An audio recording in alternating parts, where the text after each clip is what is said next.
తనకు పీసీసీ అవ్వాలన్న ఆలోచన మారదన్నారు కాంగ్రెస్ నేత జగ్గారెడ్డి. ప్రస్తుతం బీసీ సామాజిక వర్గానికి చెందిన వ్యక్తికి అధిష్టానం పీసీసీ ఇచ్చిందన్నారు. భవిష్యత్తులో రెడ్డి సామాజిక వర్గానికి చెందిన వారికి పార్టీ పీసీసీ ఇవ్వాలని నిర్ణయిస్తే తాను తన ప్రయత్నాలు చేస్తానన్నారు జగ్గారెడ్డి.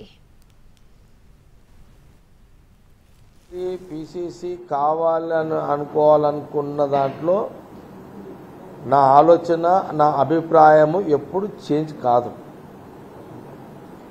ఈ కాంగ్రెస్ పార్టీలో ఎవరికి ఎలాంటి ఎలాంటి ఆలోచన ఉన్నా స్వేచ్ఛగా చెప్పుకునే అవకాశము ఈ దేశ రాజకీయాల్లో ఏ పార్టీలో లేని ఒక అవకాశం కాంగ్రెస్ పార్టీలో ఉంటుంది. ప్రస్తుతానికి బీసీ సామాజిక వర్గానికి ఇవ్వాలని ఒక ఆలోచనతో మహేష్ కుమార్ గౌడ్ని నిన్న పీసీసీ ప్రెసిడెంట్గా కేసీ వేణుగోపాల్ గారు డిక్లేర్ చేయడం జరిగింది. మహేష్ కుమార్ గౌడ్కి శుభాకాంక్షలు తెలియజేస్తూ మళ్ళా రెడ్డి సామాజిక వర్గం ఇవ్వాలి అని అధిష్టానము ఎప్పుడైనా చర్చ జరిగినప్పుడు మళ్ళా జగ్గారెడ్డి ఆ చర్చల్లో కూడా ఉంటాడు. మళ్ళీ అప్పుడు ఖచ్చితంగా ఆ చర్చల్లో ఉంటాడు, ఆ ప్రయత్నంలో ఉంటాడు, ఆ ఆలోచనలో ఉంటాడు. రెడ్డి సీఎం,